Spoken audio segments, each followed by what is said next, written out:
All right, welcome everyone. This is the Thursday, May 26th meeting of the Regional Transit Partnership, and we're glad everybody is here. I see lots of faces on the screen. And my first order of business, as you know, is to read. It's upside down. I have to turn it right side up. Read the notice of electronic meeting. This meeting of the Regional Transit Partnership is being held pursuant to Code of Virginia 2.2-3708.2, which allows public bodies to hold electronic meetings when the locality in which it is located has declared a local state of emergency, and the catastrophic nature of the emergency makes it impractical or unsafe to assemble a quorum in a single location. And the purpose of the meeting is to provide for the discharge of its lawful purposes, duties, and responsibilities. This meeting is being held via electronic video and audio means through Zoom online meetings and is accessible to the public with closed captioning, and there will be an opportunity for public comment during that portion of the agenda. Notice has been provided to the public through notice at the TJPDC offices, to the media, website postings, and agenda.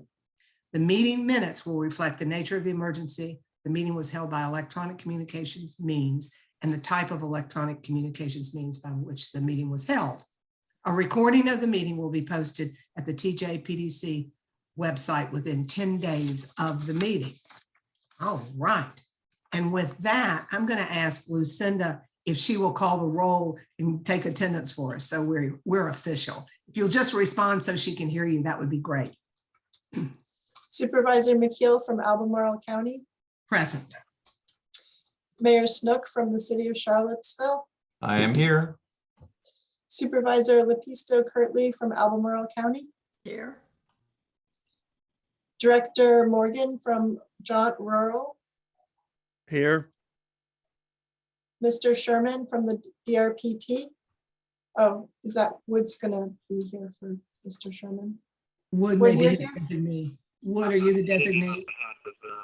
Oh, there he is. Okay.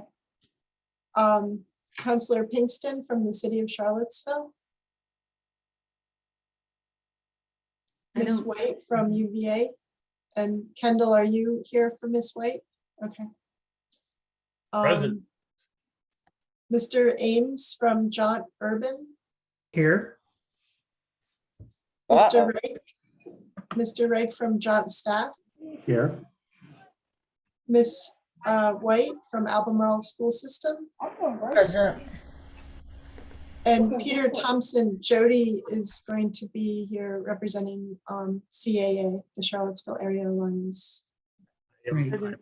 Today, Jody starts next month. Oh, okay. Mr. Thompson is here. Thank you. We thought you weren't going to be here today. That's good. Good to see you or hear you. Ms. Pennington from Rideshare. Present. Ms. Shackelford from the MPO. Sandy is out on maternity leave. And Mr. Williams from CAT. Present. Great. Thank you, Lucinda. We have our crew and more. Let me see. The next item on our agenda is to actually approve the agenda. So if someone would like to give me a motion to approve the agenda, I would appreciate it, unless there are any changes to it.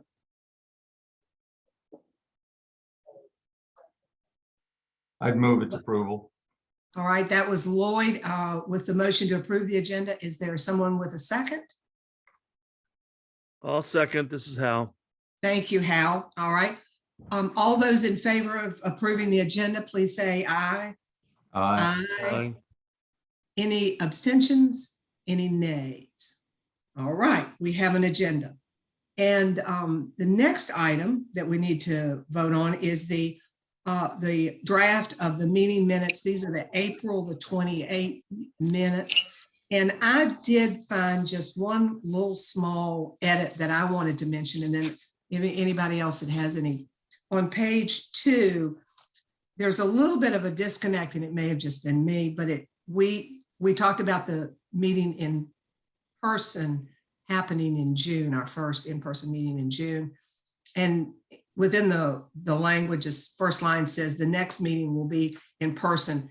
So I would like to change the word next to June, just for clarity, just so it's clear. And are there any other catches or edits? If not, I would love to have a motion to approve the minutes. So moved. Thank you, B. A second?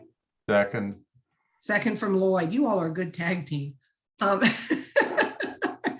So all those in favor, please, of the approving the minutes, please say aye. Aye. Aye. Any opposed? Any abstentions? All right. Who is that? Somebody?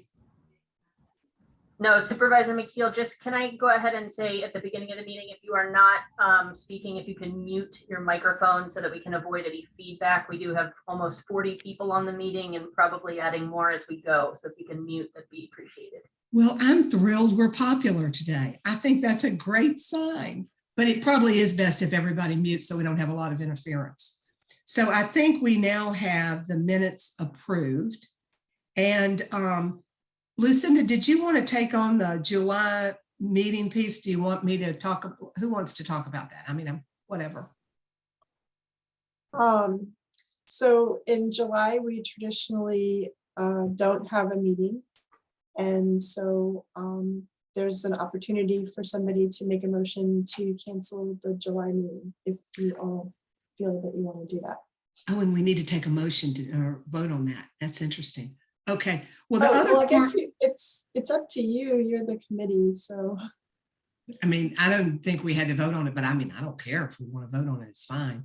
So we're canceling the July Regional Transit Partnership meeting, but it looks like to me the MPO meeting is going to happen. Is that correct? Yes. Okay. So we had a little blurb on our agenda page.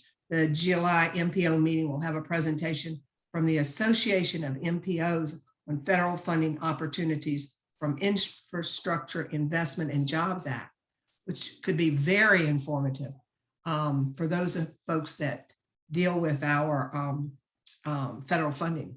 Exciting. All right, well, I'm happy to do that if we need to take a vote on it. I make a motion that we dispense with the July meeting. Great, thank you, B. And a second? Second. Thank you, Tag Lloyd. teaming again. All those in favor, please say aye. Aye. Aye. Any opposed? Any abstentions? All right, that was unanimous not to have a meeting in July, so that's great. I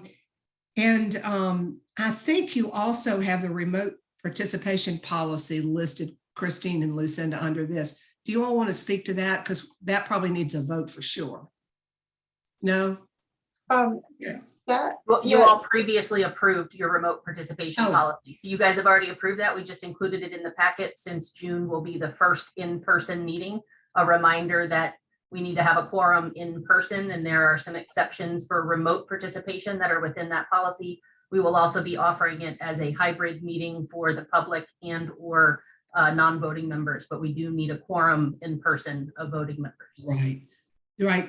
And we've been approving these in all the meetings as we've been going through, and I've forgotten where we've approved them and not. But that's a really good point. We have to have a quorum to approve the members that would be participating remotely. So just for everybody to remember that.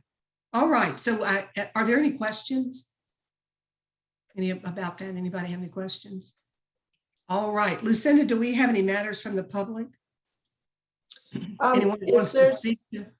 Yeah. Yeah, if there's a member from the public who would like to speak now, please raise your hand or start talking or type in the chat. We have a lot of people. I Yeah, can't I see do everybody. Yeah. Yeah, I do see we have some people from the public. Yes, so Emily has raised her hand, and Emily, you can go ahead And Emily, unmute yourself. I was going to say you'll have 3 minutes, and Lucinda's going to be the timekeeper for us. So she'll let us know when your time's up. All right. Thank you. Sure. Good afternoon. My name is Dr. Emily Yen. I'm a resident of the city of Charlottesville. I strongly support expanding CAT service. However, I have some concerns about the implementation of the transportation plan. I strongly believe that this plan is only possible to implement if there are enough bus drivers working at CAT who choose to stick around. And as the CAT bus drivers have brought to both the city council and as well as your board, as in Charlottesville, as well as this board, they have concerns about the wage scale and wish to have collective bargaining rights. I believe that granting collective bargaining rights, which the city of Charlottesville would be the entity that would have to do this, it's absolutely important to implement them now, as well as increasing the wages for CAT bus drivers. I believe this is would be the most expeditious way for improving service as well as working conditions in tandem. Thank you very much. Thank you, Emily. And I think I see another hand up, Lucinda. Yeah, Catano from C3. Go ahead, Catano. Hello. Yeah, just briefly, I would like to, first of all, thank you for the opportunity of speaking for this very important work of the Transit Vision. One small suggestion, I know it's a huge one, but for the future, I think that it would be extremely useful if community input could be provided perhaps at the beginning and a moment at the ending of this meeting as well, or even just at the end of the presentations, because usually it's very difficult for us to make relevant comments to the topic that's going to be presented in a day if we can only talk before the presentation happens. And then perhaps the moment that we have the opportunity to talk next month, the presenters are not going to be here to listen to our feedback and questions. So I would like to express my desire to either allow questions from the community to be dropped in the chat during the presentation or for a moment of community questions afterwards. It would be very important for community involvement in the process. And other than that, thanks so much for doing that. I think that I hope that as we move forward, we can also consider the climate goals that the county and the city have and how we can achieve this transit vision in a way that's very, very connected and integrated with other goals that our community have, such as the climate goals, which require cleaner forms of transit and very careful choice of future options for the buses and types of systems, not only fixed routes. Okay, thanks so much. And thank you very much, Catano. And if you'll just email us your comments, we'll make sure they're part of our records today for the minutes, like we always do. Thank you. Anyone else, Lucinda? Is there anyone else who would like to speak? I don't see anyone else. Yeah, I don't either. Okay. All right. I think we're good then. So now we'll get to the meat of our meeting, right? The exciting part is our presentation. And we have representatives from the consulting group we've been working with. Lucinda, do you want to introduce them? And certainly they can introduce themselves as well, but. Yeah. So I would like to thank Albemarle County, the City of Charlottesville, and the TJPDC, and DRPT for supporting the Regional Transit Vision Plan. And tonight we have our consultant team, Mr. Tim Bruel from AECOM and Mr. Scudder Wag from Jarrett Walker and Associates. I'm going to hand it over to Tim. Welcome, folks. We appreciate you being here and we're excited to see this. We did have a copy, by the way, of the presentation, I think, Tim, in our packet. But I must admit, I was looking at the map and so anyway, with There's that. a lot of information and thank you all for having us, and we're excited to give this update. I'm going to go ahead and share my screen to bring up the presentation. Can everyone see that? Not yet. Not yet? Not yet. Oh, Oh, wait. Share. There you go. Okay. Now we have it. Thank you. Good. Okay. Again, thank you to the RTP for having our team to present an update on the transit vision. My name is Tim Brule. I am the project manager from AECOM leading the team. Together today we have Scudder Wag from Jarrett Walker and Associates and Will Cockrell from EPR, and they'll be helping me provide the update to the study. So here's an agenda for our presentation. We'll go over a brief background of kind of where we've been of the study and kind of where we are in the process. We'll have a brief discussion on the transit vision statement, goals and objectives. And that was a document that was shared with this group at last month's April meeting. The meat of our presentation will be on the vision concepts that our team has developed, and Scudder will lead that presentation. And then we'll go over our strategy for sort of the phase 2 of our stakeholder engagement, which includes the public as well. And then throughout and at the end of each section, we'll have an opportunity for questions and discussion. So please hold your questions until that time where we have those breaks, or raise your hand if to make sure we call on you. So the project is a collaborative effort to evaluate and establish a clear long-term vision for transit service in the region. So not just the urbanized area, but also the rural areas surrounding Charlottesville, Albemarle County. The study is led by the TJPDC and funded in part by DRPT and by the local jurisdictions. As you can see in the study process graphic, we are approaching the end of our project, where we have developed our draft network concepts and are soliciting that input and evaluating the outcomes. Our project is slated to end sort of at the end of the summer, just for a general timeline, so August, September timeframe.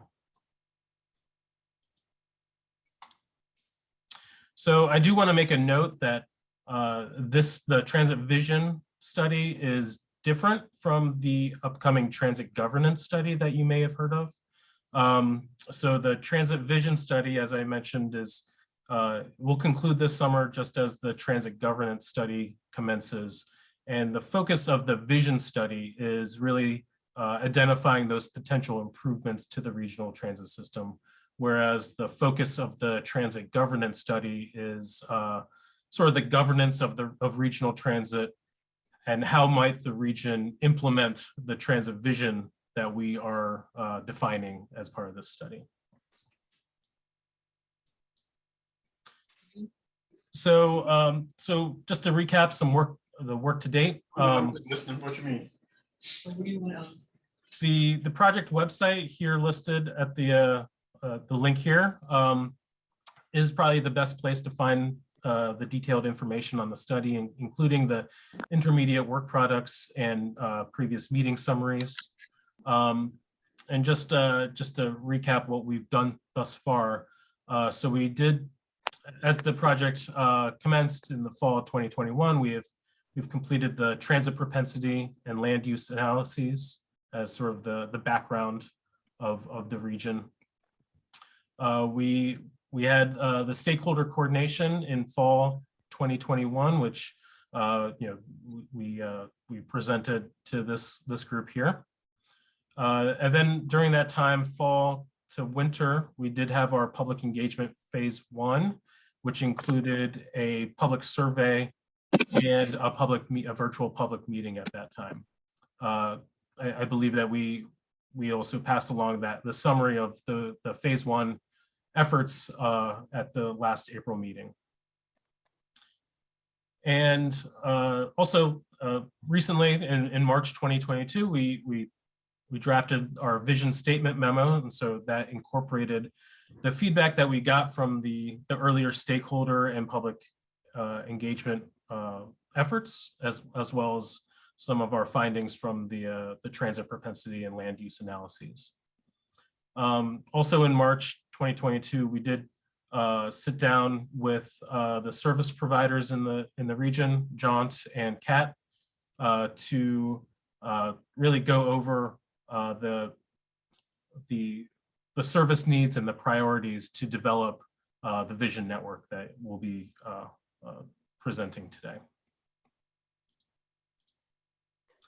So as a recap to the transit vision statement, so as I mentioned, we distributed this this memo in the last RTP meeting last month in April. And so we do want to get this opportunity to discuss that document and what we've presented in that document, specifically our proposed vision statement. So on the screen here, and I'll go ahead and read it out. This was the culmination of our initial research and our work products and those outreach efforts. So to develop, design, and provide transit in the Charlottesville area in a manner that reflects a collaborative, inclusive, and equitable process, representing needs in both urban and rural areas. This transit system expands opportunities for all residents, equity, reduces reliance on automobiles, multimodality, and helps protect the environment, climate change mitigation. And so, as I mentioned, this was a public and stakeholder-led effort to identify those transit priorities and other regional priorities and goals for the region. Sort of the main themes that bubbled up in our process was equity. And so we define that as expand opportunities for all residents and represents the needs of both urban and rural communities. When talking about transit, we understand that the transit solutions are differing between those two types of communities. The second is multimodality. So reduce reliance on automobiles. So this includes not just expanding transit, but also providing better land use connections and pedestrian and bicycle multimodal connections to transit. And climate change. So obviously, the region has some climate change priorities that we feel transit can help address and help protect the environment. So along with these, the vision statement, we did establish some goals, objectives, and measures to track progress towards achieving the transit vision across different timeframes. So, and those different timeframes are the immediate, which we are evaluating as part of this transit vision plan study. So, and Scudder will go into this, but how the networks may expand job access and other types of opportunities. And then also in the near term, and so these would be these measures would be evaluated over the next 5 to 10 years as the vision is implemented. And then long-term to be evaluated 10 years plus as the vision matures towards realization. And at this point, we would like to take this opportunity to discuss what we've presented both at the memo and here in this presentation. Do want to just kind of keep it general, what did you like? What did you not like? What's missing?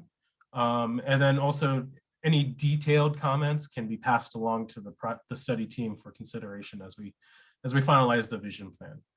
So with that, I will open it up to the group. I will say with the presentation up, just to remember, I can't see who might have their hand up. So folks might need to jump in to some degree. I could stop sharing my screen if that helps. That's fine if you don't mind taking it up and down. I will just ask a clarifying question for those people that might not have had a chance to look at the presentation that was in our packet.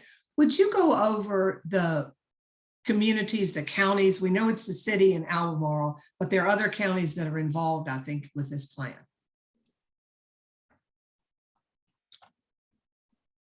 Yeah, Who's so taking that one? There we go. so what were the counties?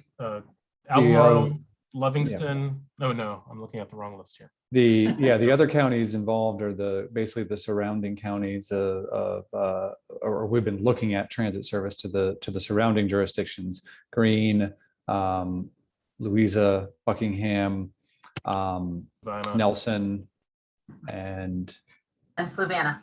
Fluvanna. Thank you. Don't want to leave anybody out. Thank you, Christine. So I guess B, I think, had a question about maybe, I think you referenced the Charlottesville area. B, did you have a question? Yeah. Yes, I was concerned that it just said the Charlottesville area, not even mentioning Albemarle, let alone the other areas. So maybe that could be tweaked so that people realize it's a broader area. Yeah, so I think I guess the official title of our vision plan is the Regional Transit Vision for the Charlottesville area. It's kind of a mouthful, so we've kind of been shortening it as we've been having our discussions, but I think we did put a little bit of thought into how we did want to encompass the entire region without having it be a mouthful. Well, if anybody has any suggestions on how to capture that, I think it's really important we keep reminding people that it really is multiple counties as well as Albemarle and the city of Charlottesville. So, Supervisor McNeil, can I? Go ahead. yes, Can Dan. I say, I haven't really read the vision memo, so if my comment is out of place, I apologize. Looking at the goals of the plan, I've always been fascinated by the Center for Neighborhood Technologies Index of affordability of a community, which looks at the cost of transportation and housing, and depending on where you are in that percentage, indicates whether you're an efficiently community or not. Given all the issues about affordable housing in the immediate area and the ability of workers to maybe even live here, it seems to me the goal should embrace some sort of idea about driving down the person's cost of living in the community. Transit can play an important role in helping people afford housing, or just afford to live at all. A number of people in our community have to decide whether to pay the rent or put food on the table. And transit, I think, can play a role in reducing that conundrum. I didn't see any statements to that effect. I saw job access as an important issue, and that is important. But the goal of maybe being able to drive down some of this cost that people have to bear, kind of a social aim, may be a worthy goal. I just throw that out there.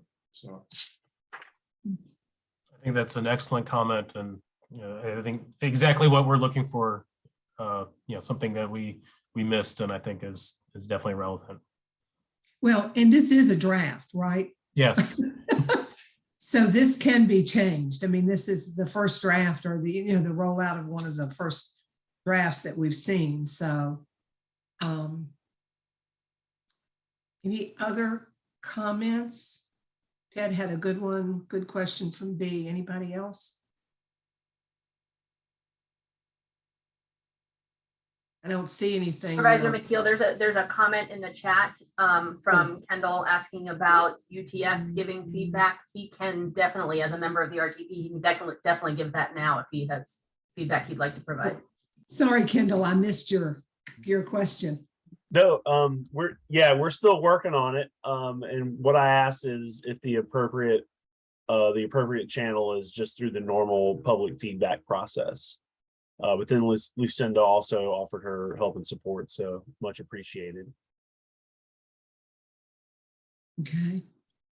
We're still working on our. Yeah, on so our you're gonna thoughts, yeah. you're gonna share it with us when you have it. So that's good. Absolutely. Yeah. Maybe not at a Okay. July meeting though, because All right. Well, you could probably share them directly with the consultants too. That works as well. Might be quicker since we're not going to be around in July. Right. I was going to say, Kendall, we had a good follow-up meeting with Becca the other day, and our team and PDC staff are happy to do a follow-up anytime. absolutely. Thank you. All right. It's not seeing any other questions unless I'm missing one. I think you can move on. Okay, Great. and like I said, any comments that are still being worked on as people work through that document, please feel free to pass them on to the study team through Lucinda, and we'll incorporate those as we finalize the vision plan. And with that, Scudder, would you like to take over from here? Sure thing. Okay, I'm going to start sharing from my screen so I can control the presentation. Everyone see my screen with a good. So thanks, Tim. It's a pleasure to speak with you all again from the RTP and present to you these draft vision concepts that are here as a tool to help you and the community as we get ready to engage in a second round of community conversation to see what a transit expansion might achieve in terms of improvement in mobility and access to opportunity and a lot of other of these important goals that we've identified as priorities for this transit vision. And we've developed two vision concepts that draft vision concepts that we want to use to help you all understand what might be possible. The constrained vision concept is designed to a budget of what a regional funding source similar to what the Central Virginia Transportation Authority has in the Richmond area could produce in terms of funding for transit for this region. So basically, if you applied a similar funding structure there to your region, how many dollars could that produce? And if you put most of those dollars toward transit, what could it produce? Which is about $26 million a year. And if you use that as your primary source of transit funding for most service in your region, meaning that the current local general funds that you put towards transit would no longer have to be put towards transit, or most of it would no longer have to be put towards transit. What could that achieve? The total budget in current dollars of this network is about 35 million in current dollars. And to put that in context, your current total budget for transit services as of 2019 pre-pandemic was about $19.5 million a year. And we get to that 35 million or so from 26 million in regional funding plus 9.5 million in state and federal funding that would continue to be a source going forward. So that is where how we constrained that constrained vision. The unconstrained vision we're going to show you tonight is what would you do? What would a network of transit services in your region look like if your priority was to design something, not thinking about funding constraints, that is trying to help you meet your land use, economic development, climate, and many other policy goals that you have for your communities. So there's no defined limit when we were designing a network that collectively with staff and others at the table felt would help you achieve those goals. And the total estimated annual cost of that network is about $70 million a year, to give you some sense of the scale. Another way of looking at the cost and the relative scale of these networks is in terms of what we call service hours. Service hours are, one service hour is 1 hour of a bus or an on-demand transit vehicle or some other vehicle going around and moving people. And service hours tend to relate to cost because most of the cost of transit is the cost of paying people to run the service and drivers, supervisors, mechanics, et cetera. And so these bar charts are here to give you a sense of the constrained networks, how many additional service hours are there for CAT and JAUNT, and in total. And so today you have about 94,000 service hours run by CAT, about 37,000 by JAUNT, for a total of 131,000 across the two systems. In general public, we're not talking about your ADA service. And then we're talking about that would be 125% increase in total service in the constrained and about a 420% increase in the unconstrained. So that's a very significant increase in transit service.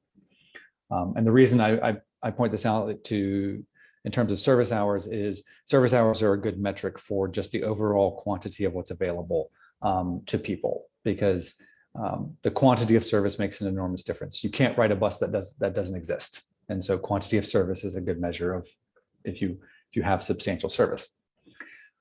I want to start by going through actually some of the outcomes from these networks. In particular, two significant ways that we can measure how these networks achieve outcomes that may be important to people. The first one I want to go through is how many people are served and how many jobs are served and what's the change. That tells us a lot about how we're achieving a coverage or proximity to service goal. And are we expanding some of that lifeline access? And the second measure is increases in access to jobs and opportunity, which tells us a lot about the usefulness of service and whether transit might succeed on ridership terms. And the more people who ride transit, that aligns with a whole lot of goals that people may have, like more useful transit that encourages people to ride, encourages people to get out of cars, which goes along with a lot of the environmental benefits of transit, and congestion reduction and congestion management benefits of transit, and the ability to support dense and walkable development, redevelopment. A lot of that comes from primarily the usefulness of transit service. And these sorts of things are particularly relevant in the urbanized part of the region where you don't have much road space. It's very hard to widen roads and you have congestion and things that are causing challenges in terms of economic development. And you have more opportunity, obviously, for significant walkable development and redevelopment. So all of this is summarized in the draft report we have, which I believe you were sent a copy of. So I'm going to go through these at a high level and encourage you to dig into the details in the report. And in there, we have these same bar charts that tell you what % of people in the MPO area in this particular chart. So if you're thinking about basically the developed urbanized area of Charlottesville and Albemarle is the MPO area. What % of people are covered by some kind of service?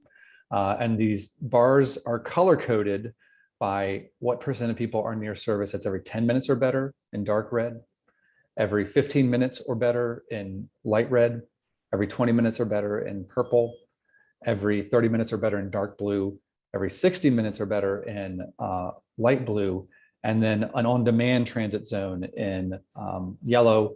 And then the remaining population, because of the way you have your services with JAUNT, where anyone in the rural areas can get a ride with a day ahead reservation,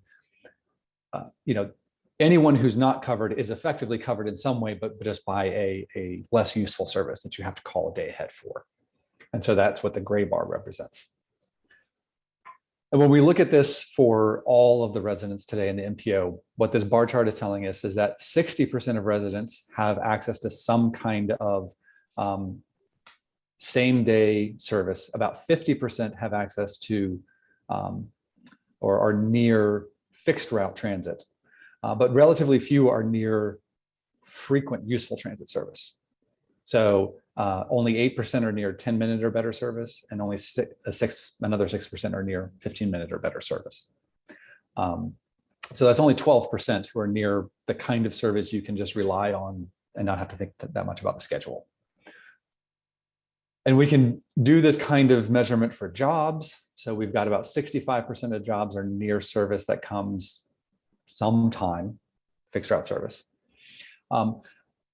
We're showing the on-demand here because of the planned on-demand microtransit zones that you all have planned. And so this is, all of our comparisons are to the baseline of service that CAT is planning with its revised network and these new microtransit zones that you're planning to implement soon. So that's why you see these yellow percentages for these on-demand zones, because we're assuming those will exist in the near future. So just a clarification, are you referencing, and I'm sorry to interrupt, but you're referencing our pilot on demand that we're going to be? Yes. So for everybody to remember that we have a pilot on demand starting, I guess, late summer, early fall. I'm not sure exactly the timing.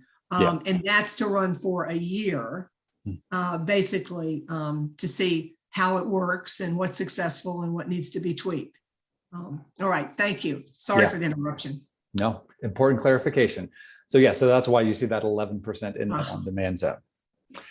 And so we can also assess these values for a range of other people, low-income residents, households without cars, young residents, i.e. people under 18, seniors, and residents of color. And so when you look at the existing patterns of this, you see low-income residents and households without cars tend to be closer to more frequent service because they tend to be more concentrated in the core of the region, in the denser part of the region. Young residents and senior residents tend to be farther from service, in part because they tend to be dispersed more in the suburban and outer parts of the urbanized area. And residents of color tend to be more concentrated and so are closer to existing services. Now, when we compare what's possible with the constrained network doesn't move the needle dramatically on the percent of people who are near some kind of fixed service, but it does start to turn up the numbers and percentage of people near more frequent services.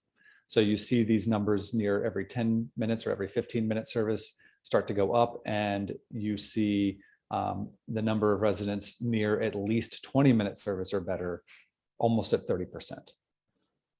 And with jobs, you see a similar increase in the number of jobs that are near every 15-minute service or every 20-minute service, or 30-minute or better services. And similar patterns with low-income residents and households without cars in particular, because the constrained network, as we'll show you, is mostly about investing in improvement of the existing services that you've got, not a dramatic expansion of the network over large parts of new areas. And when we compare to the unconstrained network, we're investing a whole lot more so we can do a whole lot more. And you can see in the unconstrained network, we have a really big increase. We move the needle in terms of adding more people covered by service in general. And we move the needle dramatically in the percentage of people who are near frequent and useful services because we're investing so much more. So we now have 28% of residents who are near service that comes every 10 minutes or better, which is a huge improvement. 56% of jobs are near service that comes every 10 minutes or better, which is an enormous improvement from today. And similar large increases in households without cars, low-income residents, and residents of color near frequent services in particular, and also some improvement in all of these groups in how many have access to some kind of service at all. So that tells us a bit about the proximity. So the baseline is really where we are today? Yeah, effectively where you are today. Yes, okay. Yeah. Now, just to touch again on some of these differences in the types of non-fixed route services, I want to make sure we're clear because in the constrained and unconstrained networks, there are some nuances in the kind of non-fixed route services. Today, JAUNT runs a variety or a number of demand response service across a lot of your more rural areas. That is what we would call a demand response service, which is you need to book a day in advance, which doesn't allow much spontaneity and is not necessarily easy for a lot of people to use. And as I'll mention in a minute, also has pretty limited hours of service in a lot of places. The microtransit on-demand services that you're planning to implement this fall are somewhat more useful because they allow people to make a reservation, to call up and get a ride same day, and perhaps within a half an hour or better. And so we call that on-demand transit as opposed to demand responsive service. There's another thing that you all probably are experienced with, which is hearing about ADA paratransit, which is required to be provided with near fixed route service for anyone who, because of a disability, cannot actually reach or walk to or roll to a fixed route stop. Our focus is not so much on that paratransit service. Paratransit would need to be provided near any new fixed route services. But in these networks, we do have some new on-demand transit zones around the region that would significantly improve access to service over and above the usefulness of the same day responsive services that you have today. So in the existing network. Hey, Scott, this is Trevor Henry. Hey, sorry to interject. I wanted to clarify something so that there's not a miscommunication with a bunch of folks on the meeting. The microtransit grant application is in with the state right now. CAT is still waiting to hear on whether it will be awarded. This will not be live and happening, if awarded, until a year from now. So it's not this fall. The funding is based on the funding, acquisition of vehicles, development of the program. Certainly Garland can give you a better ETA on the date, but I didn't want there to be a miscommunication around the timing of that. It is at least probably a year from now before we'll see that service actually, on the ground. And it's in limited areas for two study areas of the county. So Trevor, that's a great correction, and I may have led some people down the wrong path. Thank you. I actually thought the pilot was starting this fall. No, it'll be awarded, and the starting of it would be acquisition, development of the program, software acquisition. Things that have to happen before the actual, buses on the ground, so to speak. Yeah, and that makes sense. So my mistake, but thank you for correcting it. No worries. Appreciate it. I would have been really disappointed. So then when I say baseline, then think of it as with those pilot zones implemented next year and the revisions to the routes that CAT is going to implement soon, the network you will have next year is the baseline in effect. Then it's not precisely what's on the ground today, but it's the network you will have next year as the baseline of comparison. So when we look at your existing circulator services, which are those demand responsive services that operate on a day ahead reservation system across many of the rural areas of the region. One of the big limiting factors for the usefulness of those services today is they have pretty limited hours of service in many communities. So in Albemarle County, it's only 10 a.m. to 2 p.m. In Livingston, it's only 2 days a week. In Fluvanna, 3 days a week. Louisa has the most useful in terms of having 5 days a week and almost 12 hours a day of service. The constrained plan, or the constrained vision, does envision expanding all of these to be 7-day-a-week services. They would still be day ahead reservation, but 7-day-a-week services with 13 hours a day of service. So in most jurisdictions or more, to provide a wider range of options for people across most of the week and most of the day. The constrained vision also looks at improving the connect services, which are the express services connecting from rural towns and communities across the region into Charlottesville. So this is just a quick review of the number of trips per day that happen on a number of these existing services, like the Crozet services, the 29 North, the Lovingston services.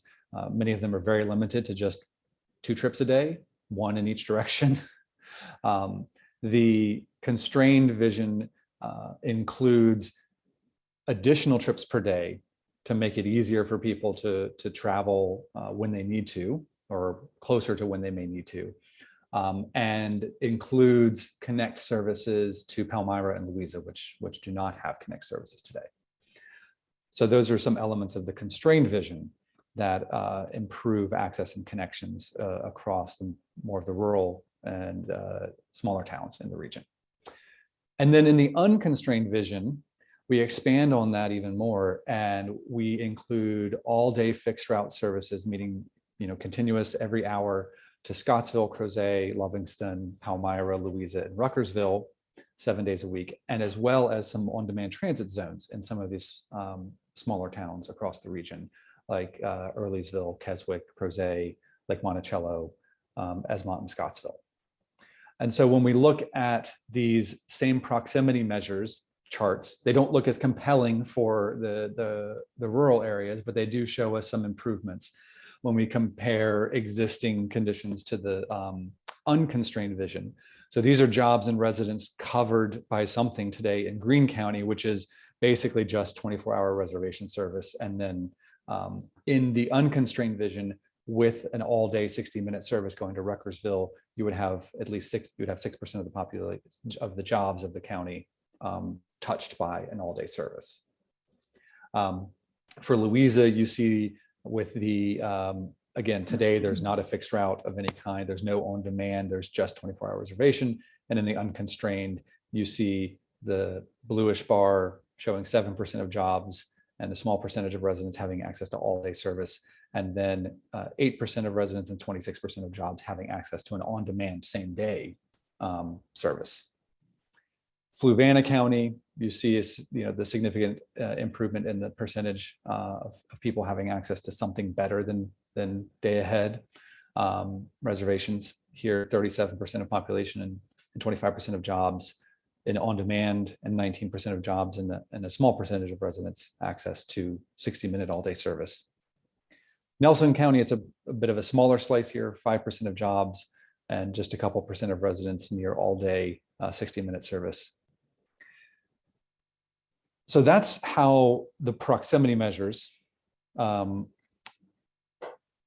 outcomes measure up when we look at how these draft networks might improve service across the region. So I want to pause here since we have a lot of material that we're going through and just see if there are any questions about these proximity measures, what these mean, what these look like, and see if we have questions. I see. Yeah, why don't you go back to if you don't mind, bouncing back and forth, I'm sorry, so we can see people and see who might have a question. Sure thing. Do you mind? I apologize. I think there were some comments or questions in the chat. I don't know if we're. I see Stephen was saying, can we get an estimate of the total annual expenditure in our service area on private automobile travel? I think that could help put the $70 million of the unconstrained plan in context. We might be able to, Stephen, I'm not sure. We'd have to look into that. But that's a good question. I'm sure AAA has something. They probably do. Kendall was asking, what's the expectation for average waiting times for on-demand offerings?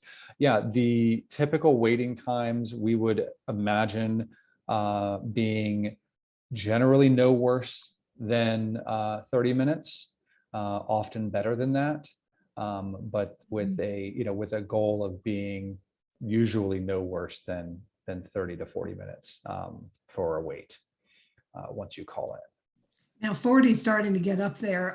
It is. 30 sounds good, but yeah. It's particularly when you're looking at rural area coverage, having very short wait time promises gets to be much harder. Yeah.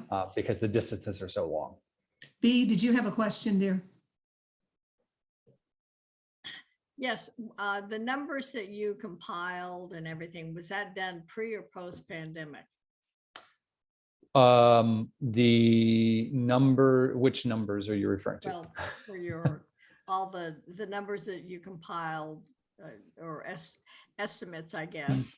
So the numbers that we're showing about people and jobs served by transit, we are taking the existing network or the baseline network we're talking about, or these constrained and unconstrained networks, and then assessing the census data from what's called the American Community Survey Estimates 2019. Okay. So that's pre-pandemic for people and jobs. It's hard to get much more recent than that. Right. Okay. Thank you. And I guess I do need to mention that Stephen says here, these Albemarle County demand response times are not correct. I'm not Stephen, sure what are your how that. what are your times? I'm What? double checking on that. I definitely remember them being much wider in the past, but it is possible that with COVID, we reduced those hours. We also just got a brand new website. So it's also possible that there was just something lost in translation, but those are the hours on our website. So I'll give you that. Okay, that's where I pulled them from. And if you have hours that you would normally run that are better than that, that's what we would want to count as the baseline for comparison. So certainly appreciating the update you've got on that. Yeah. Gotcha. So I just got an update. 10 to 2 is correct for our county-wide service, but we do have a lot of other services that are focused on Crozet and Keswick and Esmont, and some of those operate outside the 10 to 2 window. So if you aggregate all those together, you do get a few more options. Right. There's a bit of nuance here. I'm glossing over a bit because you all at JAUNT are running a number of specialized services that it's hard to detail every one of them in our conversation. So I apologize if I oversimplify.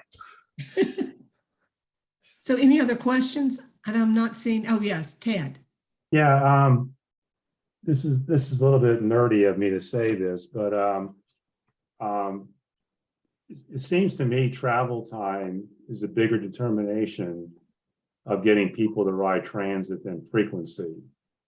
And a lot of emphasis has been placed on increasing fixed route service. I'm not sure if that's really effective in an area like Charlottesville. For example, if it takes you an hour to get from downtown to Pantops, it really doesn't matter if the bus comes by every 5 minutes or 10 minutes. It still takes an hour when you can get in a car and get there in 20 minutes. So if you're trying to attract people out of their cars to transit, it seems the emphasis ought to be on reducing travel time as opposed to increasing frequency. Maybe your plan has that in there. I just didn't see it, but can you speak about that a little bit? Well, frequency makes a big difference in travel time because frequency makes an enormous difference in your potential wait for getting where you're going.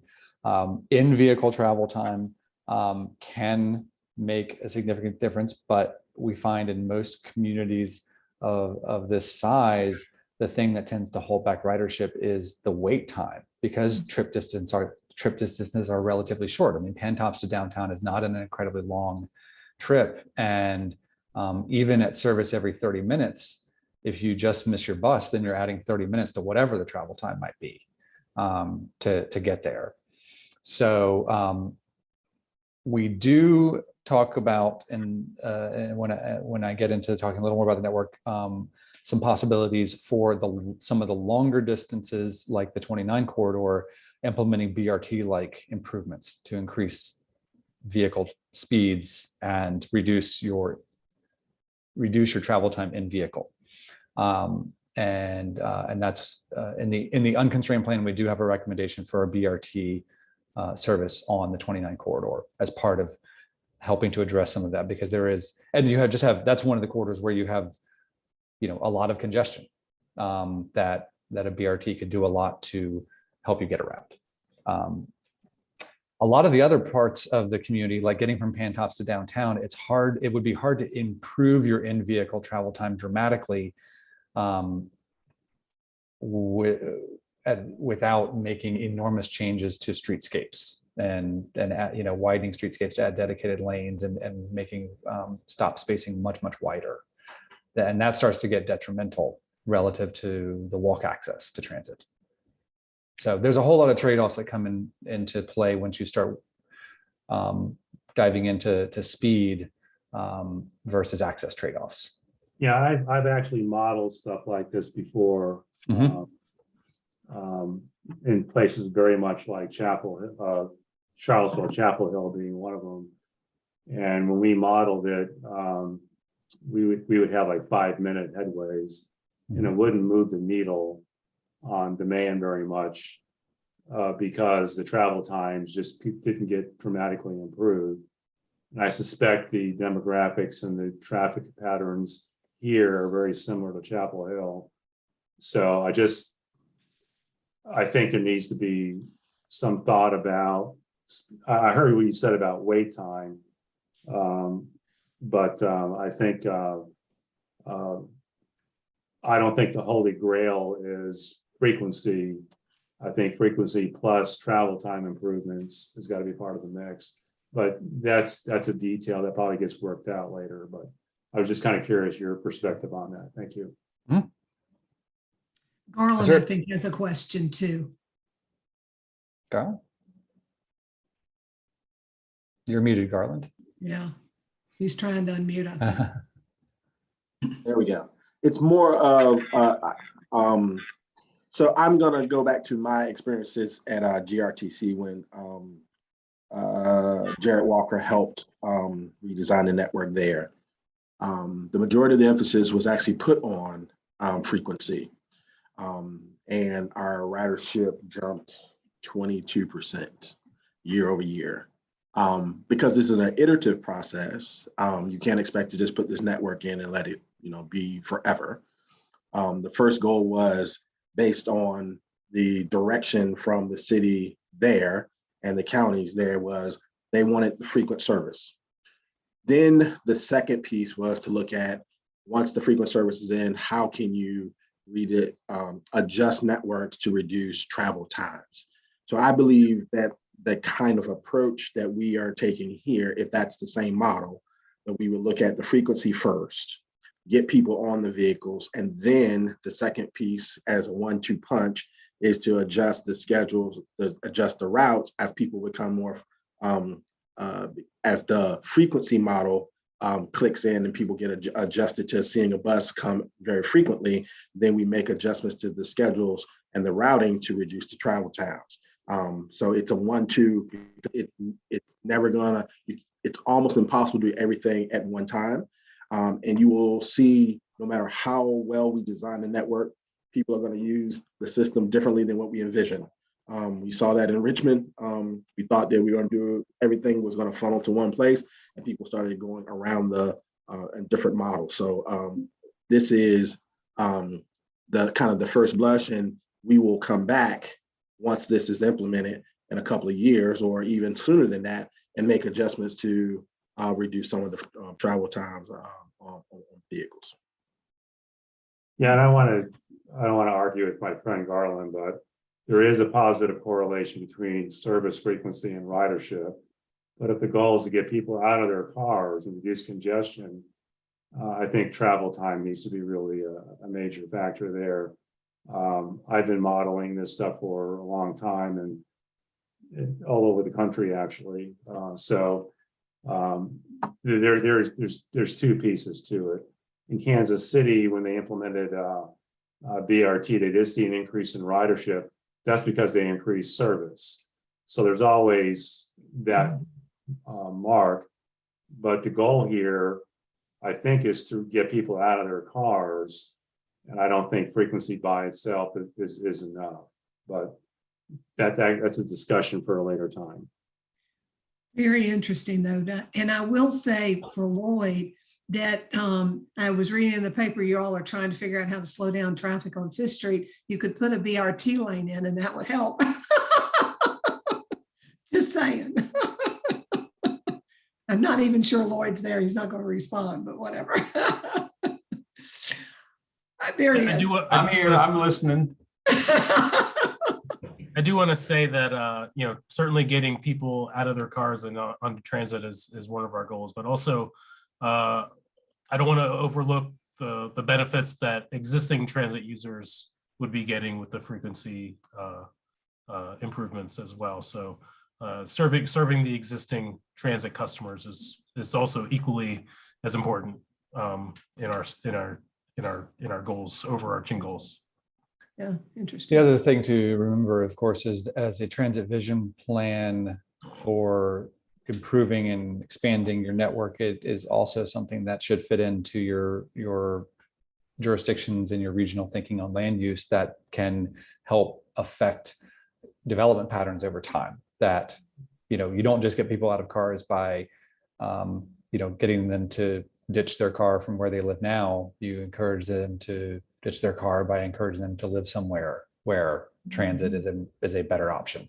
So as part of a long-term plan, that's also a piece of this puzzle. I'm ready to move on to talk about access improvements if y'all are. I think we are. I don't see any more. I don't see anybody else with a hand up, so that's good. Move on. So I think last time we talked, one of the things I mentioned and went through with you all is thinking about what transit can achieve in terms of expanding people's access to opportunity and places. And so this little diagram of Jane in a place, and these are all the destinations that she might be able to get to in the city that she lives. And this is the bubble she can reach in 45 minutes. Thinking about travel time, where can she get in 45 minutes? And that the stuff that's in that 45-minute bubble is a good representation of her access to opportunity and access to shopping, access to all sorts of destinations she might want to get to. And the things that are outside that bubble are things that are probably jobs she can't hold, or probably schools she's very unlikely to go to because they're just too hard to get to. And so we have assessed how these concepts change access to opportunity for different parts of the urbanized area, because it's in the urbanized area in particular where this change in access is most significant and has the most potential to move the needle on improving people's access to opportunity, on making an impact on whether people might switch to transit from other modes, and so on. And so from First Street in Langford in the southern part of Charlottesville, this is an example of that kind of bubble of what can you get to in that baseline network. 29,600 jobs and 31,700 residents, reachable in 45 minutes. In the constrained vision network, we can increase those values from this place by 34% in terms of the jobs reachable and 50% in terms of the residents reachable. And both of these are very useful measures. Obviously, if you live there, that is 34% more jobs you could reach, 34% more jobs you could hold easily, 34% more opportunities generally you can reach, because these jobs represent medical services, they represent shopping destinations you might want to go to, all sorts of things. If you happen to have a business near here, that's 50% more people who could be customers of your business or workers. Or any number of things that represent the usefulness. And in the unconstrained vision, you see we can drastically improve these numbers, 122% more jobs reachable and 140% more residents reachable. So a vast increase in access to opportunity from this particular location. And we can basically do this for lots and lots of different places all across the urbanized area in Charlottesville and Albemarle, and give you this heat map then of how many more jobs could you reach from different locations. And so you see in these darker shades of green that you could reach 10,000 jobs or 25,000 more jobs than you can today, or you could in the baseline network under the constrained vision network. I apologize, this is the constrained network. I want to make sure I get that right. So the improvements in service make a big difference across most of the relatively developed areas in Charlottesville and Albemarle. And then the unconstrained network makes a really big difference across an even larger area. And you see really large increases in jobs reachable all across the denser parts of the region, and even out into some of the slightly less dense areas like Crozet and all the way up by the airport in Hollymead, even big increases from there.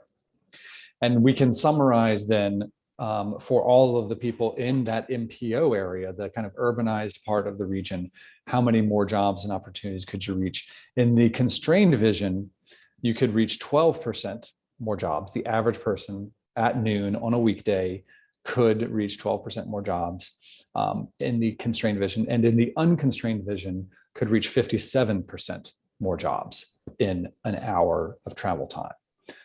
So that makes transit vastly more useful to a whole range of people, particularly in Charlottesville and Albemarle, for all sorts of daily needs and access to jobs and opportunities across the region. So Paul, I just want to pause for a moment and see if there are questions about that part of the outcomes and how we get to those assessments of outcomes. Because that tells us a lot about usefulness of service, which tells us a lot about the ridership potential and the potential to change people's mode and support dense and walkable development and redevelopment within the region. So again, anybody have any questions? You'll have to jump in because I can't tell. I don't see any hands up, but I'm trying to scroll through my group here. Doesn't sound like anybody has a question. I think they jump in if they had one, right? And there weren't any, I don't think there were any questions at this point in the chat. So See I any think in the chat. Okay. Yeah. So let me just give you a tour then of what's in the unconstrained and constrained vision networks. And again, these are draft networks that are to be out here for public input and review. So in the existing network, this is a map on the left showing the existing, or excuse me, the baseline network that CAT will be running later this fall. Is that right, Garland? Of the new slightly revised network of routes, color coded by the frequency, because that frequency makes such a significant difference in the usefulness of service. And you see the trolley route in red is the only thing that's every 15 minutes today. A number of the circulators on campus at UVA are currently running every 20 minutes. They normally run every 15 minutes. A lot of other routes in the CAT system, the 3, the 2, the 7, the 5, would be every 30 minutes in the baseline. And then most everything else is every hour. The 1, the 11, the 9. And of course, that's a very long wait for service. You also see on here a few of the tan colored routes, which represent those connect routes coming in from across the region.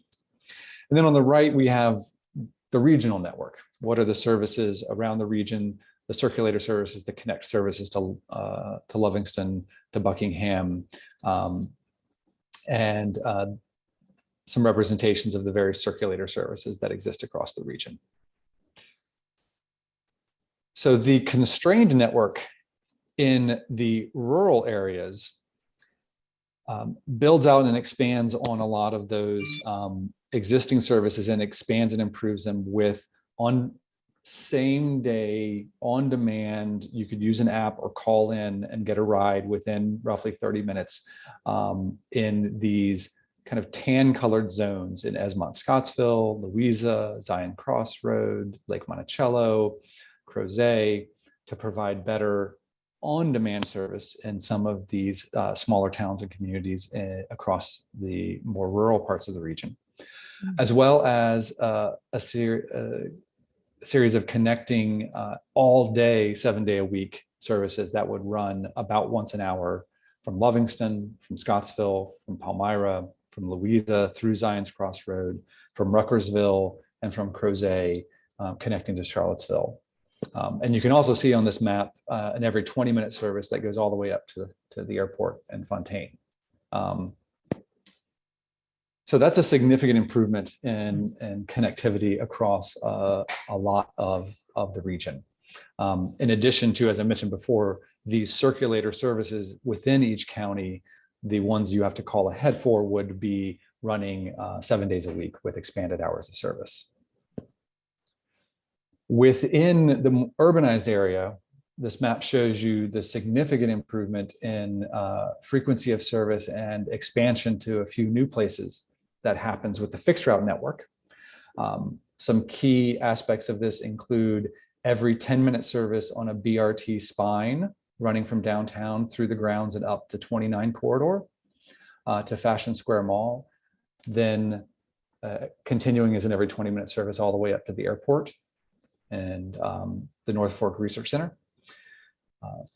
An every 10-minute service, somewhat similar to today's trolley running from Fontaine through downtown out to Pantops, and then branching into 30-minute services in Pantops, covering a number of the more dense areas there.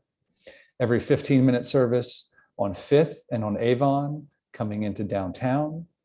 And every 15-minute service on this new Route 16 going through the university and connecting to the Barracks Road Shopping Center. Another every 10-minute service through the grounds and into downtown. And then most of the other services in the city being improved to at every 30 minutes. So the Scottsdale Road, Monticello corridor every 30 minutes. The current Route 4 path would be every 30 minutes. And all of these other routes every 30 minutes. So a vast improvement there. And every 30 minutes on Ivy Road going out towards Crozet, continuing to the UVA Northridge Center, and then continuing every 60 minutes all day to Crozet. So this is just giving you kind of the breakdown of a lot of those things I walked through. One of the key things, of course, being now you've got a number of high frequency corridors across a lot of the pretty dense parts of the city, making it much easier to access a lot of destinations across the city very quickly. You would have the on-demand transit zones in Pantops and the farther north 29 area to help Hollymead, for example, connect to that Route 7 corridor. And then the bus rapid transit on 29 would be an important investment in speed and reliability of service on that really important corridor. For those of you who aren't familiar with bus rapid transit, what we mean by that is a series of improvements that often include dedicated lanes. Doesn't have to be dedicated lanes for the entire length of the corridor, but particularly in the more congested segments. So if you've been to Richmond and you've seen the Pulse BRT on Broad Street, it's got dedicated lanes for about half of its corridor on Broad Street, for example. The other portions of the corridor it runs in mixed traffic. In some communities, they use a series of what's called queue jump lanes, meaning a special lane at traffic signals that the bus can pull into to get around the queue or the backup of traffic, and then get out ahead of traffic with a special signal. Signal priority, meaning the bus is communicating with the signals to say, I'm coming, hold the green light, so that the bus can move along faster and stay on schedule. And often improved and significantly branded stops that are often more widely spaced so that the bus can go faster over longer distances. So stops every half a mile often, as opposed to every quarter mile or less. And often including higher curb levels, or in some cases, what we call platform height boarding, meaning the curb is all the way up at the level of the bus door, and then you can easily roll on and off. So the Pulse in Richmond, GRTC Pulse is an excellent example of these kinds of BRT improvements. Metroway, if you've been up here in Alexandria and Arlington, between Pentagon City, Crystal City, and Potomac Yard. Ride-on Flash service in Montgomery County is another example, as well as the CT Fast Track in Connecticut. Many communities have implemented versions of these with different levels of corridor investments to improve speed, reliability, and consistency, and branding of service. And to be clear, the bus rapid transit would have wider spaced stops in order to help the bus move faster, because there is this speed versus access trade-off of somewhat longer spacing, which means sometimes slightly longer walks, but that's often made up for because the service frequency is very high and the speed of service is much better. And so when we look at kind of the range of different types of stopping patterns, you would have the longer distance services to Lovingston, to Ruckersville, and others would have more express bus type stopping patterns, where you have a couple of stops in some of these rural towns, and then a long distance between stops, and then another couple of stops maybe in a town, and then a long distance between stops. The BRT would have stops probably about every half a mile on average. And then your local services are more like every quarter mile. And of course, if we talked already a little bit about on-demand to demand response and their stopping patterns. One last note about coordination with UVA. We've had some coordination with UVA throughout this process. We will continue to do so. The unconstrained vision does imagine a future where the regional investment in service is so great between this improved BRT service that goes through the grounds, the improved frequency on the trolley, which is called Route 1 in that network, and the new improved Route 16, that there is a useful potential reallocation of UTS circulator resources to do some slightly different things, because these other regionally oriented things that are carrying people potentially within campus and well beyond can do a lot of things that some of the circulator services are doing today.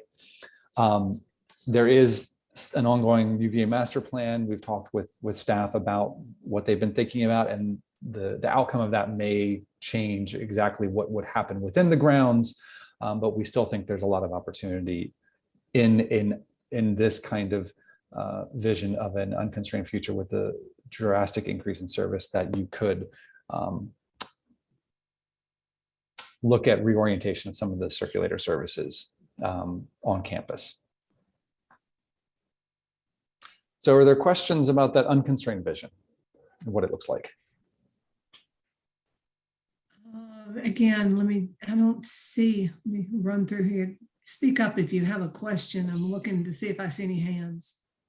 It looked like, Stephen, did you have a question again about clarify for the group the service that necessitates an ADA zone and the types of services that do not? Yes, Stephen, yeah, in the chat, good question, Stephen. Yes, so anytime you are operating an all-day fixed route service, that kind of service does mean that does come along with the obligation to run ADA paratransit service within 3/4 of a mile of the stops for those services. So running fixed route all day services in these rural areas would start to bring a new kind of obligation to some of those communities and some of those areas to run ADA complementary paratransit service. And any extension of CAT's fixed route service into new areas would bring that obligation to those areas. So some of the expansion of fixed route service into Pantops and further up 29 would likely be CAT operated services and would bring that paratransit obligation with it. Commuter oriented services where you only have a few trips into town and in the morning and a few trips out of town in the afternoon do not come with the ADA paratransit obligation.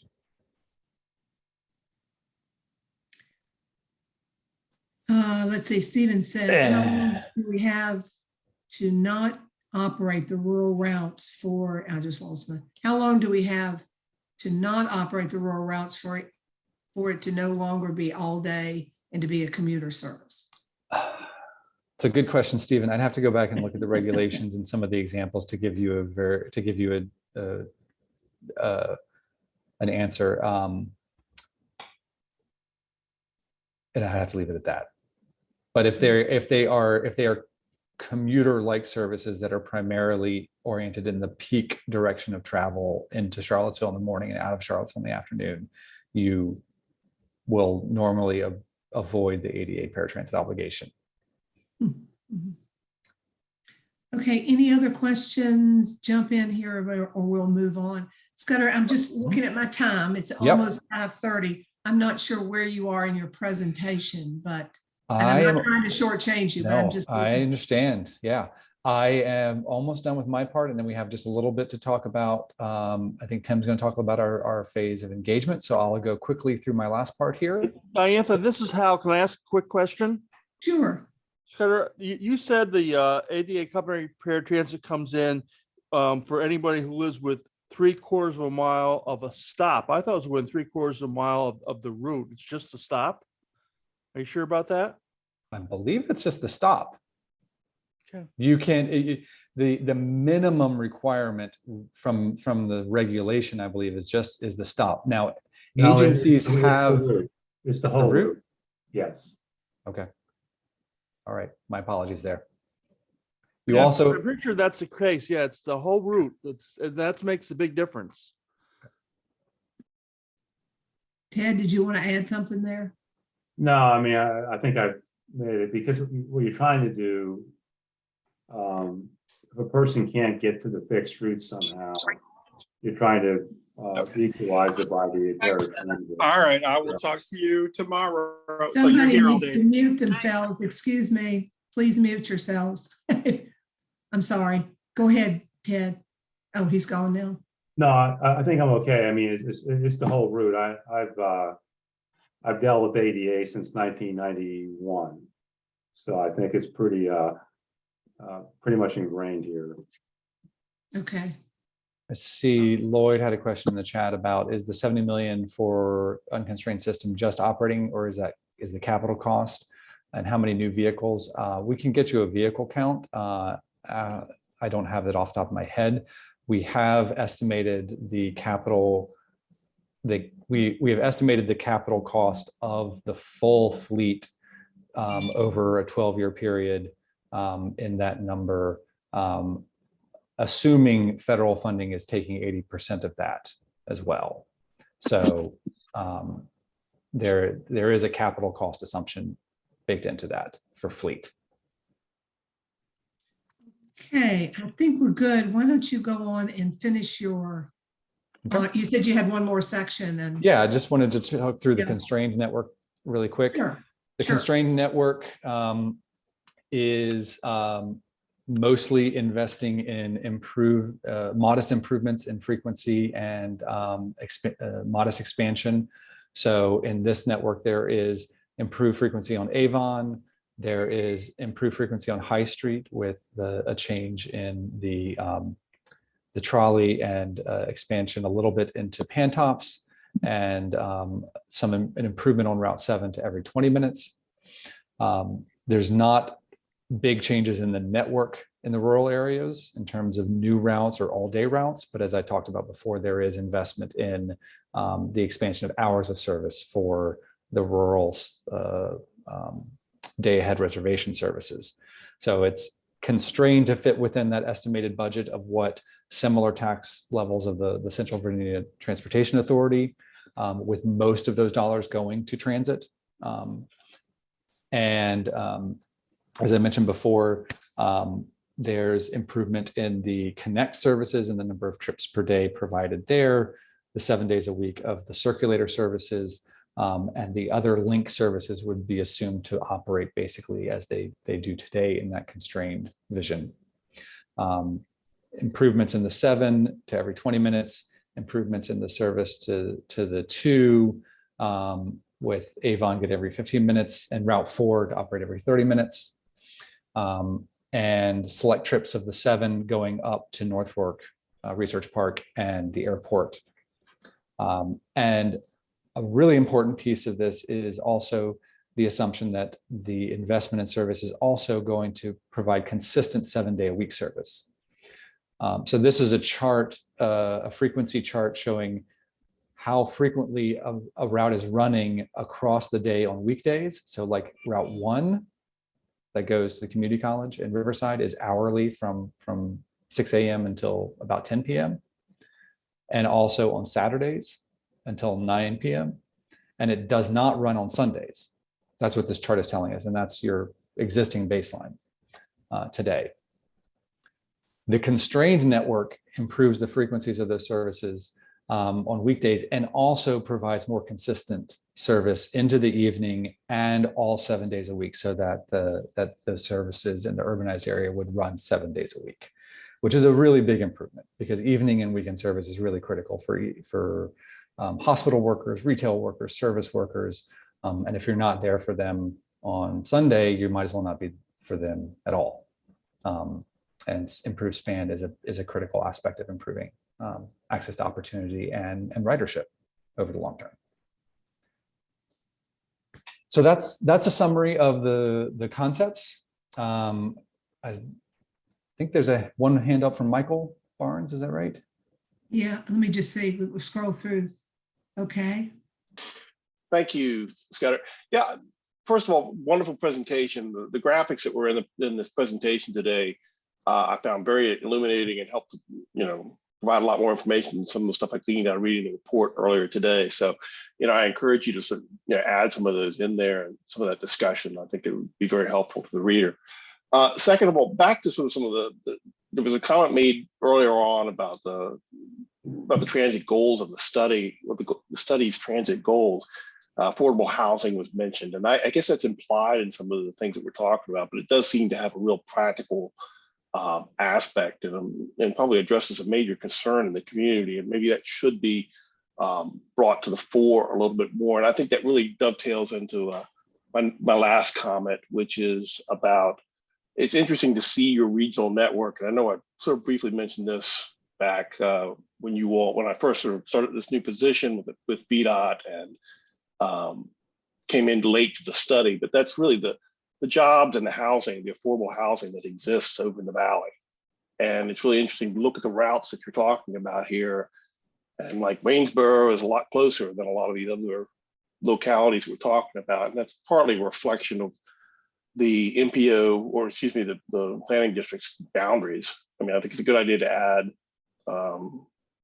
Buckingham County in here, but to sort of exclude Waynesboro, I just think about all the traffic and congestion, whether it's on 5th Street, as Diantha alluded to earlier, or what we see on 64 during the peak periods. And transit is supposed to sort of help those types of things. And that's a huge market over there, both for people who are living there for affordable housing and work in our community, or who are driving and creating congestion in our community. And that may be beyond the scope of this study, but I think it bears being mentioned at some point, that if it doesn't include it in this step, maybe in the next step, there is a real need to look at a major traffic driver that's coming in from just 20 miles away, and also represents a huge place where a lot of people are going to seek affordable housing. So I'll just leave it with that. It's more comments than it is really questions. Thank you. Michael, introduce yourself. Are you from VDOT? I'm just trying to figure out. I'm sorry, Dan. But yeah, my name is Michael Barnes. I was working for past 3 years with VDOT's local assistance program, helping you spend your money for VDOT and federal grants. And now I'm working with Chuck Proctor doing planning for the region, and we'll be working more extensively with you all on some of your planning issues. Of course, hard to meet people in this virtual world. So I'm looking back to getting to meet people face to face and introduce myself a little bit more. So thank you for your indulgence. Yeah, absolutely. I just, for the record, was trying to figure out, because it sounded like you were with VDOT, but I couldn't quite. And of course, I'm not seeing your face. So anyway, but that's great. Thank you for introducing yourself. I appreciate it. Good point. Yes, ma'am. Yes, absolutely. All right, Scudder, are there any other questions? Let me scroll through here and see if I see any more hands. Anybody else have any questions? There was a question from Mayor Snook, I believe, in the chat. Is there in the chat? Okay. I think that was answered about the money. Did we answer that one? Yeah, it's not a new question.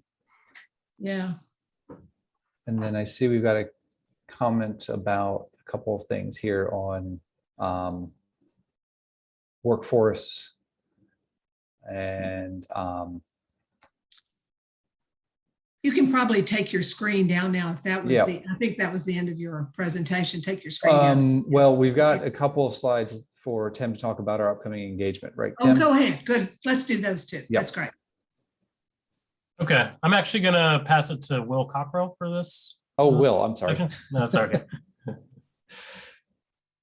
No worries, and it's just 2 slides here, and we I know we're short on time, so I'll just touch on those. On the next slide, we're just showing where we are in terms of the public and stakeholder engagement process. Our phase 1 report is on the project website. You can go on there and find a summary and findings from the first public meeting, a stakeholder meeting, the survey. We had 2 surveys that went out. Actually, one was a map-based survey. The other was SurveyMonkey. And we are really right into the phase 2 engagement. That's when we are vetting, envisioning. This month, May 2022, we've been very busy actually pulling together the next survey, and Scudder and his team have drafted a survey that will go live on June 9th that presents basically what you've seen here tonight and allows the public and stakeholders to provide feedback on those 2 alternatives. We've also been getting ready for the next public meeting, which is on June 23rd. And so we have a save the date drafted that's ready to go out. We have a registration page and getting everything ready for that. And also working with the TJPDC staff on getting together focus groups that would meet in June. There's some different groups there. We're trying to get in touch with neighborhood leaders. We're trying to get in touch with transit riders, and we're also trying to get in touch with service providers whose I guess the people they help are ones that might rely more on transit, might be more transit dependent. So we're really trying to reach out in that regard. I know the PDC staff also is looking to set up at the transit center and engage with riders as well to try to get some interaction that way as well. I know that we heard feedback of trying to reach more people in that last phase, and so we've made some changes here in phase 2 to try to meet those goals. And then in July, we're going to have getting more into that 3rd phase of reviewing the draft as we get into August. And PDC staff is also making presentations to localities. I know Scudder and team met with Albemarle County staff to prepare for a presentation to their Board of Supervisors.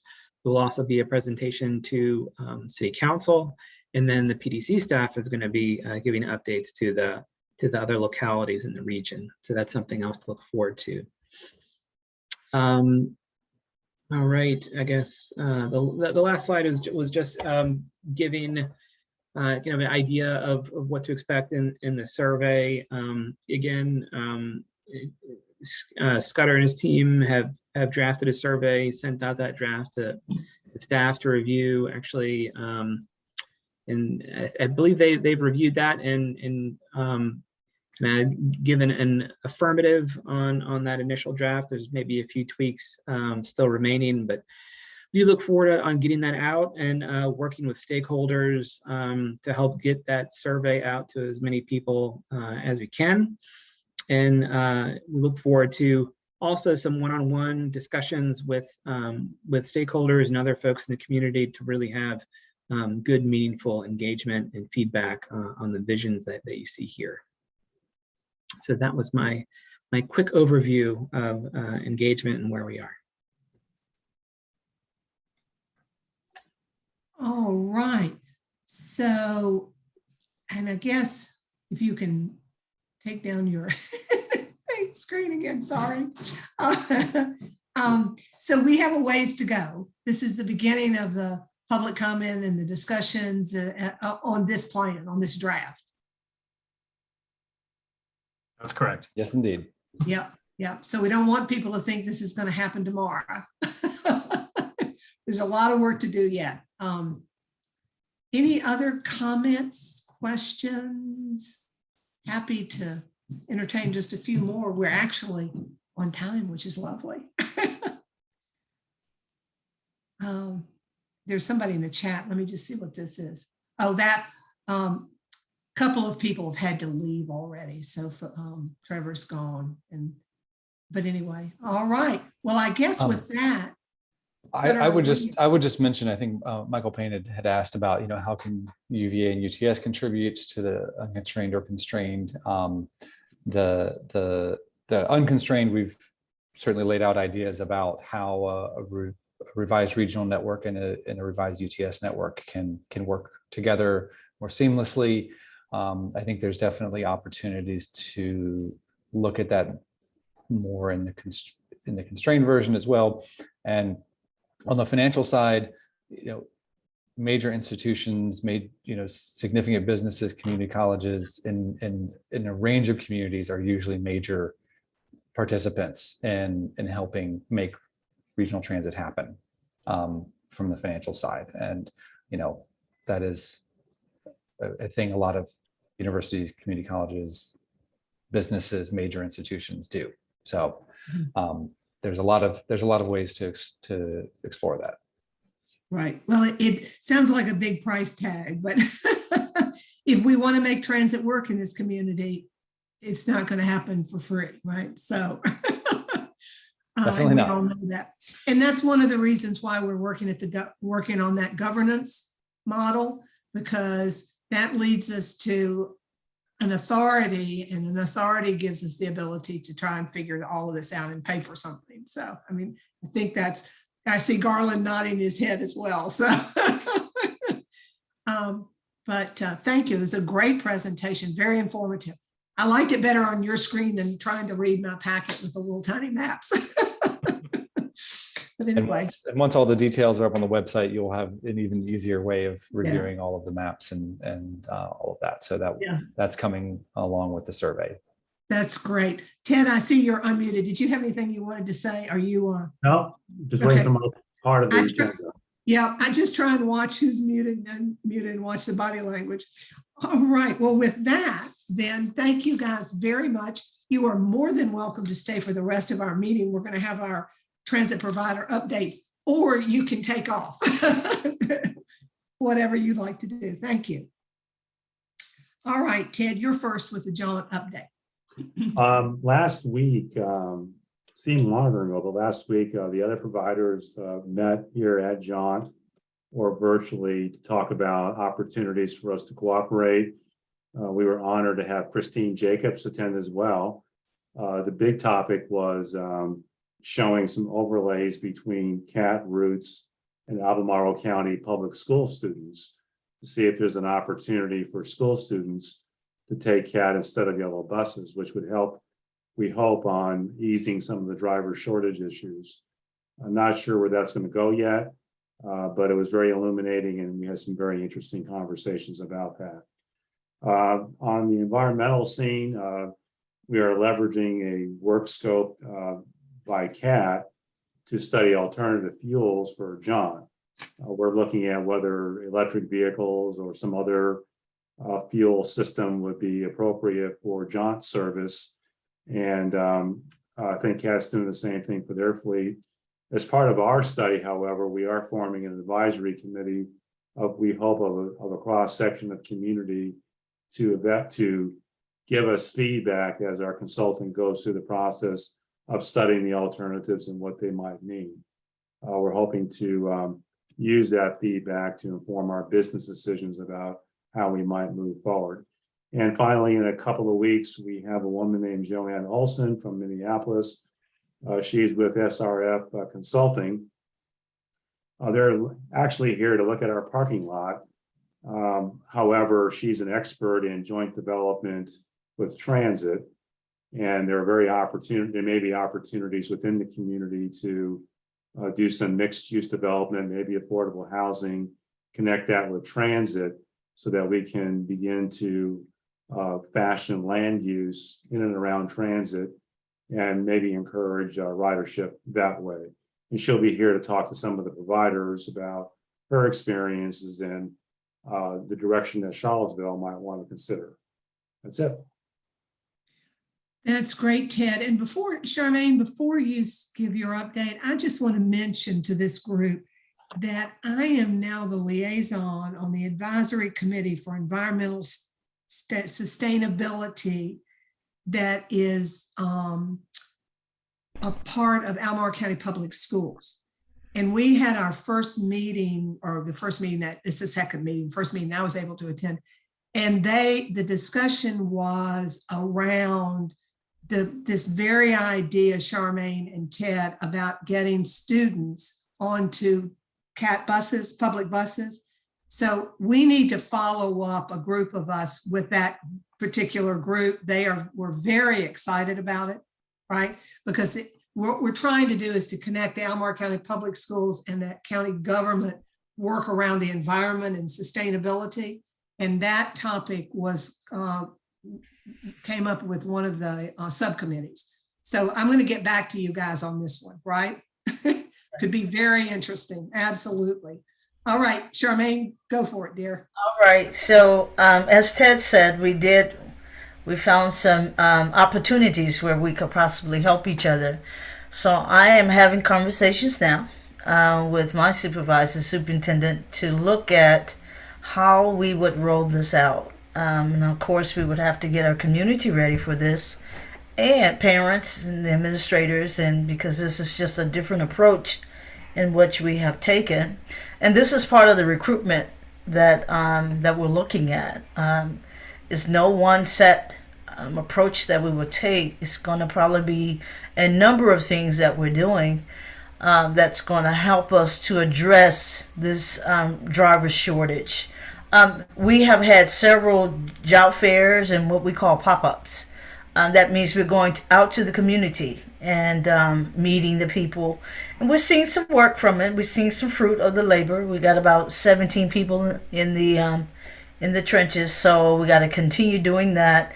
Along with the retention, along with the recruitment, I'm also looking at retention. What am I doing within to help people, want people, get people to stay at work? And I'm doing some leadership training with our folks. We're doing a book study by John Maxwell on the 5 levels of leadership. And we're kind of unpacking that, looking at how we can, looking at the man in the mirror, how can we improve ourselves as leaders? And so that's the work that's going on internally as we continue to look at recruitment. And we also, real quick, we're going to purchase. We were able to do 2. Now we found out we can do 4 Type A buses, and that's an alternative transportation that doesn't require a CDL license. That means I can take those 4 buses, perhaps move them to our sped population, and then take 4 drivers who are CDL certified to drive our larger buses. So that's another approach that we're taking to come at this situation. I am determined that we're not going to go into our year coming in the way we're leaving this one. So we got to get our children there safely and on time. So I'm really excited about some of the movements that are happening. So when you say Type A, did you say Type A buses? Yeah, Type A buses. These buses are 14 passengers or less. That doesn't require a CDL license. You do have to be tested. There's some training associated with it, but nothing like the CDL license. You don't have to have a CDL license to drive it. So any one of you can drive it. It's like a van. It handles like a van, but it looks like a bus. Right. Yeah. Well, I saw you talking about that, I think, on TV recently, Charmaine. And this is really great. So we do need to get the school system and the folks, because we don't want groups working in silos. We need to have everybody working together on the same issue. So that's great. Very good. All right. Of course, Becca's not here, but we have Kendall. Are you doing the UTS report for us? Hey, everyone. Yeah, the big news for us is our announcement on our purchase of 4 battery electric buses. The announcement went out last week. Hopefully everyone's had a chance to see that. Meanwhile, similar to Charmaine, we're really determined to not enter the next school year the way we're leaving this one. One of the approaches we're taking a look at is that CDL license barrier, and how can we sort of attack that in creative ways to sort of alleviate that barrier, and hopefully we'll have some interesting concepts to report back to this group as the summer kind of progresses. But that's sort of where we're at now. Great, thank you. Did anybody have any questions for Garland? I should have asked Garland, Kendall, or Charmaine about any of their report. I should have jumped in and asked. I don't see any. Okay, and then Garland, go right. Oh, I guess Garland needs to go now. Okay, go ahead, there.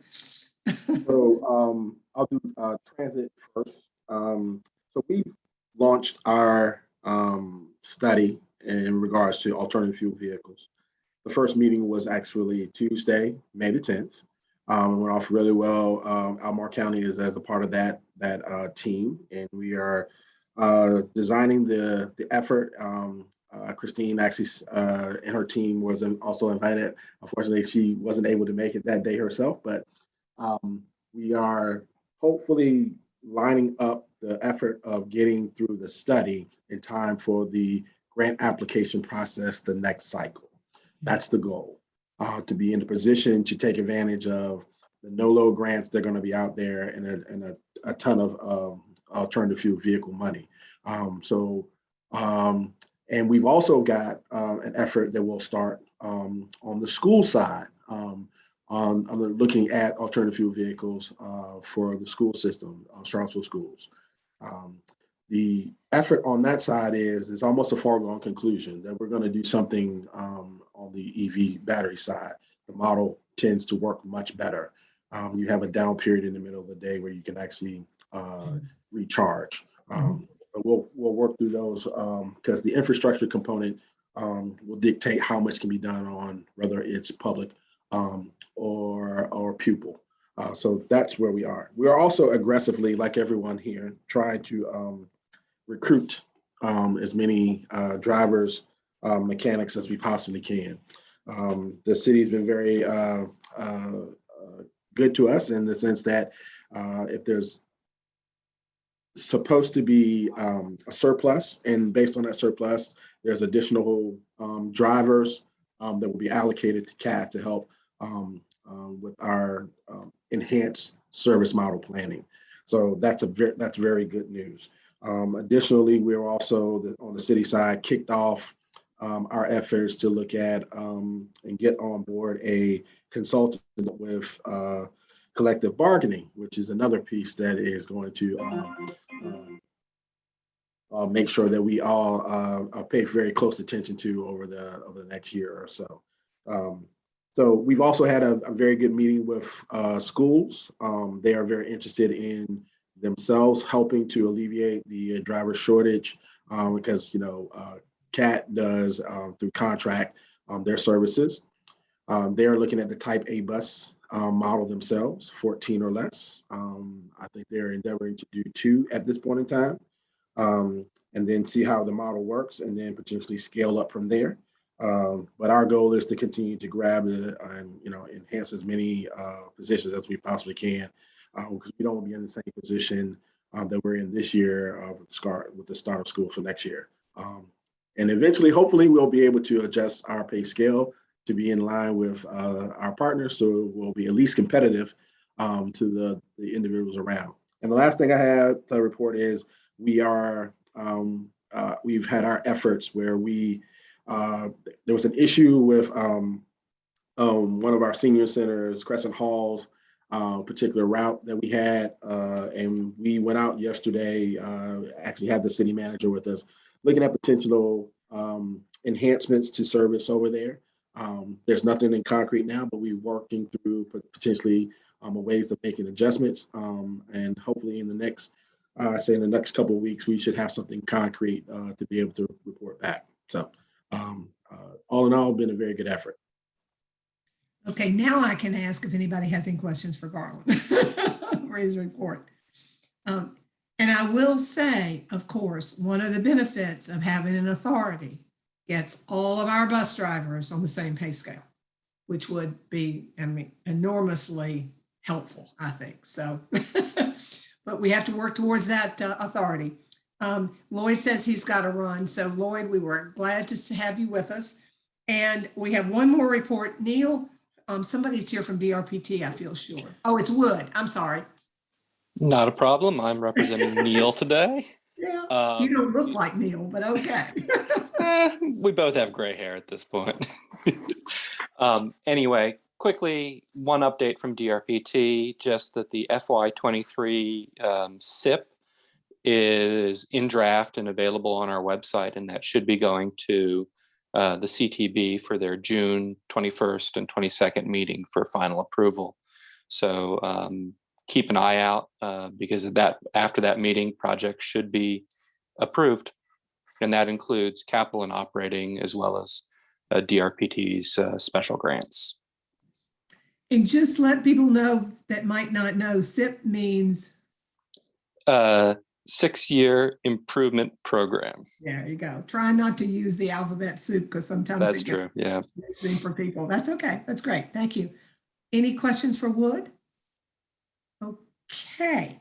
Well, it is right about 6 o'clock, and there is a spot on our agenda for other business. I'll look to see if anybody has any other business they want to bring up.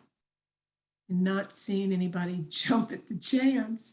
Then I'm going to, hearing no objections, I'm going to adjourn us to our next meeting, which will be June the 23rd. And it will be, I will remind you, in person at Water Street.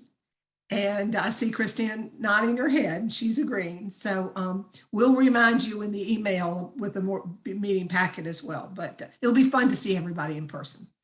All right. With that, have a lovely Memorial Day weekend and stay safe. Thank you. Bye-bye.